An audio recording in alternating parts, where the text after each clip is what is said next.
श्री स्वामी समर्थ। स्वागत आहे तुमचं माझ्या YouTube चॅनल मध्ये। आजचा दिवस तुम्हाला खूप छान सुख समाधानाचा जाओ ही स्वामींच्या चरणी प्रार्थना करते आणि आज या नवीन व्हिडिओला सुरुवात करते।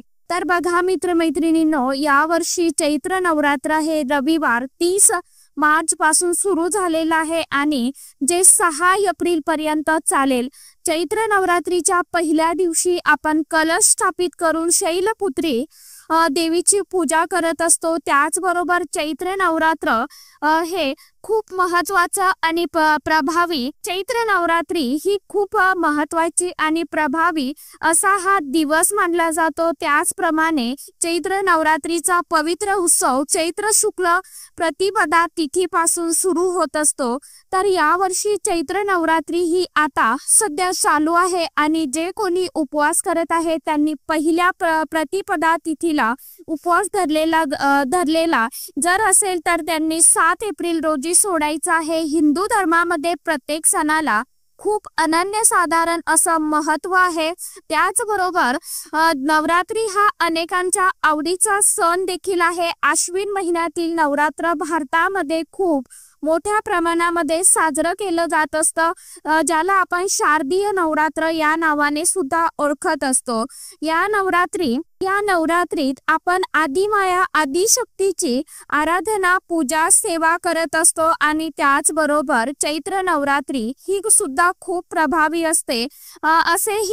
असे हे दिवस असतात। या दिवसांमध्ये सुद्धा आपल्याला आपल्या कुलदेवीची सेवा उपासना आराधना करायची असते। त्याचबरोबर वर्षामध्ये 4 नवरात्री येत असतात, तर 2 गुप्त आणि 2 दृश्य नवरात्री असतात बघा। या नवरात्रीमध्ये जर आपण आपल्या कुलस्वामिनीची देवीची उपासना केली तर आपल्याला आपल्या घरातील कुटुंबाची आपल्या मुलाबाळांची खूप मोठ्या प्रमाणामध्ये प्रगती होत असते। त्याचबरोबर आपल्या भारतातील काही राज्यांमध्ये चैत्र नवरात्रीला पहिल्या दिवशी घटस्थापना करून नवरात्रीमध्ये माता देवीची उपासना केल्याने देवी प्रसन्न होते। दुर्गा देवी ही सुख समृद्धी शांती आणि समृद्धी ऐश्वर्याचं त्याचबरोबर धनाची देवी असल्याचं मानलं जातं।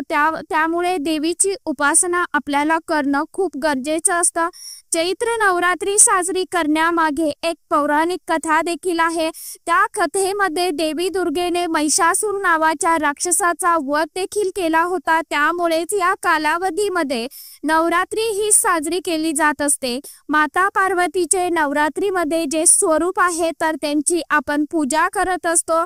तर उद्या चैत्र नवरात्रीचा मंगळवार आणि तिसरी माळ, तर उद्या 1 एप्रिल वार मंगळवार या दिवशी आपल्याला आपल्या कुलदेवीची आपल्या कुटुंबावरती अखंड कृपा होण्यासाठी कृपा आशीर्वाद कायम तिचा कृपाछत्र आपल्या कुटुंबावरती राहावं यासाठी आपल्याला कुलदेवीला एक वस्तू जी आहे तर ती अर्पण करायची आहे। यामुळे काय होईल तर आपल्या जीवनातील सर्व दुःख दारिद्र्य अडचणी संपून जाईल आणि आई भगवतीची वर्षभर आपल्या कुटुंबावरती भरभरून अशी कृपा होईल। यासाठीच आपल्याला हा उपाय करायचा आहे। तर आता उपाय कशा पद्धतीने करायचा आहे, कोणती वस्तू अर्पण करायची आहे कुलदेवीला आणि कोणत्या वेळेमध्ये करायची आहे याविषयीची संपूर्ण माहिती आजच्या या नवीन व्हिडिओमध्ये मी तुमच्या बरोबर शेअर करणार आहे। त्यामुळे तुम्ही हा व्हिडिओ स्किप न करता शेवटपर्यंत नक्की बघा। चॅनलवरती तुम्ही जर हा व्हिडिओ पहिल्यांदा बघत असाल तर चॅनलला आवर्जून सबस्क्राइब करा आणि असेच नवनवीन माहितीपूर्ण व्हिडिओ बघण्यासाठी समोरील बेल आयकॉनलाही प्रेस करा। त्यामुळे मी जेव्हा कधी नवीन व्हिडिओ अपलोड करेल तर सर्वात अगोदर त्याचं नोटिफिकेशन तुम्हाला मिळेल आणि तुमचा एकही व्हिडिओ मिस होणार नाही। तर उद्या आपल्याला कुलदेवीची सेवा करणं हे आपलं प्रथम कर्तव्य आहे। त्यामुळे उद्या तुम्हाला तुमच्या कुलदेवीचं नामस्मरण देखील करायचं आहे। आता काय उद्या आपल्याला करायचं आहे बघा। तर उद्या सकाळी लवकर उठायचं आहे। त्यानंतर आंघोळीच्या पाण्यामध्ये थोडीशी तुम्हाला हळद टाकून आंघोळ करायची आहे आणि रोजची आपली जी काही देवपूजा असते तर ती तुम्हाला करून घ्यायची आहे। त्यानंतर देवघरामध्ये छान तुम्हाला एक तुपाचा दिवा लावून घ्यायचा आहे, एक तेलाचा दिवा लावून घ्यायचा आहे, धूप अगरबत्ती लावून घ्यायची आहे। त्यानंतर एका प्लेटमध्ये किंवा तामणामध्ये तुम्हाला तुमच्या कुलदेवीचा फोटो मूर्ती ताक असेल तर ताक ठेवायचं आहे। त्यानंतर तुम्हाला मूर्ती असेल किंवा ताक असेल तर तुम्हाला मूर्तीवरती अभिषेक करायचा आहे आणि फोटो असेल तर स्वच्छ पाण्याचा तुम्हाला शिलकावा देऊन फोटो स्वच्छ पुसून घ्यायचा आहे। ताकावरती किंवा मूर्तीवरती देवीच्या मंत्राचा जप करत तुम्हाला सर्वप्रथम स्वच्छ पाण्याने अभिषेक करायचा आहे। त्यानंतर कच्च्या दुधाने किंवा पंचामृताने तुम्हाला ताकावरती किंवा मूर्तीवरती अभिषेक करायचा आहे। परत स्वच्छ पाण्याने मूर्ती ताक तुम्हाला स्वच्छ स्नान घालून पुसून घ्यायचे आहे। त्यानंतर जागेवरती तुम्ही जिथे देवघरामध्ये तुमच्या कुलदेवीचा ताक किंवा मूर्ती ठेवत असाल तिथे तुम्हाला ठेवायचा आहे आणि त्यानंतर तुम्हाला हा जो उपाय आहे तर तो करायचा आहे। कुलदेवी आपल्या कुळाचं रक्षण करत असते, आपल्या कुळाचा उद्धार करत असते, त्यामुळे नवरात्रीमध्ये आपल्याला तिची सेवा करायची असते। वर्षभर आपल्याला आपल्या घरामध्ये तिची सेवा करणं इतकं शक्य होत नाही, त्यामुळे नवरात्रीचे हे जे 9 दिवस असतात या 9 दिवसांमध्ये तुम्ही जितकी सेवा उपासना कराल ना त्याचं तितकं पुण्य फळ जे आहे तर ते तुम्हाला नक्कीच प्राप्त होत असतं।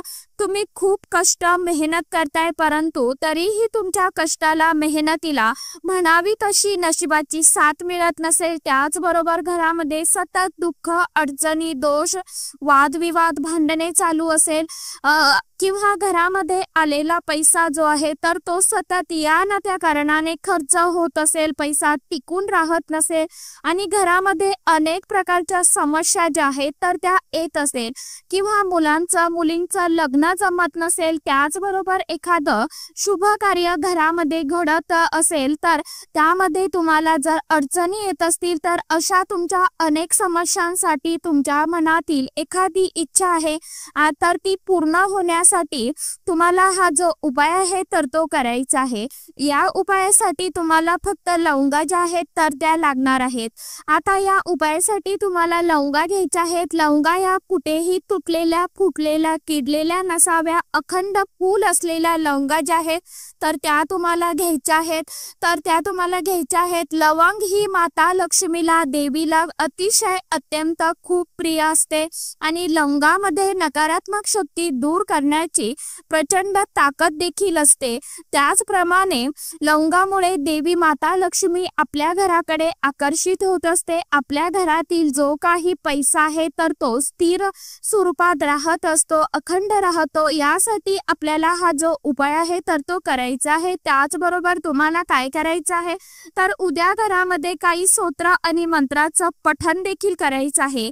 99 मंत्र तुम्हाला पठण करायचं आहे। 99 मंत्र ओम ऐं ह्रीं क्लीं चामुंडाय विच्चे या मंत्राचं तुम्हाला पठण करायचं आहे।